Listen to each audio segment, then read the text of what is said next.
अल्लाह त ॾाढा सौखा, अल्लाह त ॾाढा सौखा है आप समावण ओखा। अॻिते अॻिते सभु कंहिं वेख्या, पिछते कंहिं वेख्या।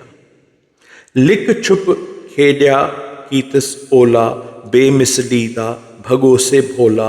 ज़ाहिर थी पिया मासा तोला, थाक जॾहिं में थे क्या। अल्लाह त ॾाढा सौखा है आप समावण ओखा। इश्क जॾहिं अणझल आया, बिरे बहादुर देरा लाया। बेचून अपना आप विखाया, सूर ॾितस जॾहिं सेका। है आप समावण ओखा। अल्लाह त ॾाढा सौखा। अल्लाह लिका मैं ॻोल लथा, मैं लिकिस मौला न लथा। अल्लाह लिका मैं ॻोल लथा, मैं लिकिस मौला न लथा।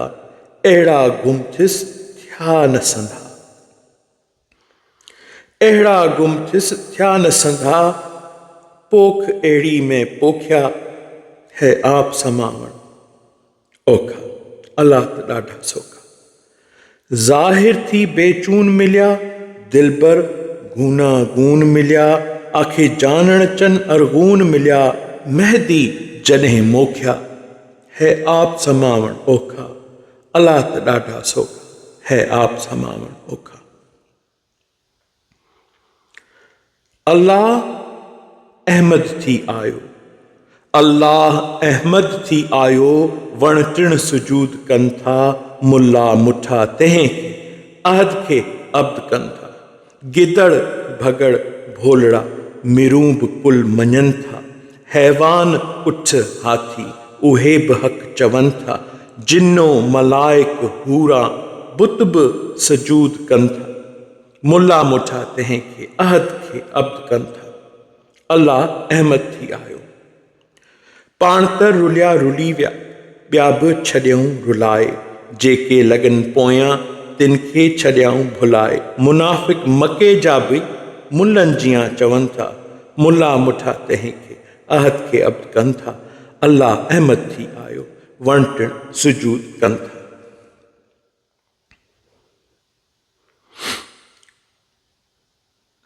हर शइ ॾिनी उगाही, अल्लाह ई इहो थो। हर शइ ॾिनी उगाही, अल्लाह ई इहो थो। सजदो असां सुञाणे माबूद खे कयो थो। मुनकिर तब न मुड़िया, होॾीला होॾ कनि था। मुल्ला मुठा तंहिं खे अहद खे अब्द कनि था। अल्लाह अहमद थी आयो, वण टिण सुजूद कनि था। अल्लाह जे अचण जो केॾो सबूत आहे। बेसाह साह वारनि, बेसाह साह वारनि सभु कयो सजूद आहे। ज़ाहिर छॾे विया ज़ालिम क़ुरान खे कुहनि था। मुल्ला मुठा तंहिं खे अहद खे अब्द कनि था। अल्लाह अहमद थी आयो, वण टिण सुजूद कनि था।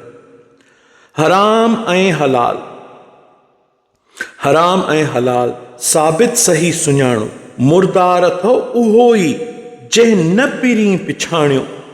मरदूद मालिकनि ते बेकार पिया बहनि था।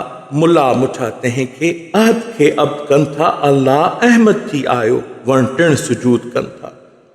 मिरुनि चयो मौला खे, मुल्ला न मुंहुं विझजां। जेके फिरियल तोखां तिन खां पनाह ॾीजा। तोसां चङी न जिन कई, तोसां हणनि खणनि था। मुल्ला मुठा तंहिं खे अहद खे अब्द कनि था। अल्लाह अहमद थी आयो, वण टिण सुजूद कनि था। जानण चन चए मूंखे अमुर थियो आहे इलाही। जानण चन चए मूंखे अमुर थियो आहे इलाही। होको भली ॾे हक़ जो, चोॾीं में थे चिटाई। काज़िब मञे न मञे, काज़िब मञे न मञे, लिखण वारा लिखनि था। मुल्ला मुठा तंहिं खे अहद खे अब्द कनि था। अल्लाह अहमद थी आयो, वण टिण सुजूद कनि था।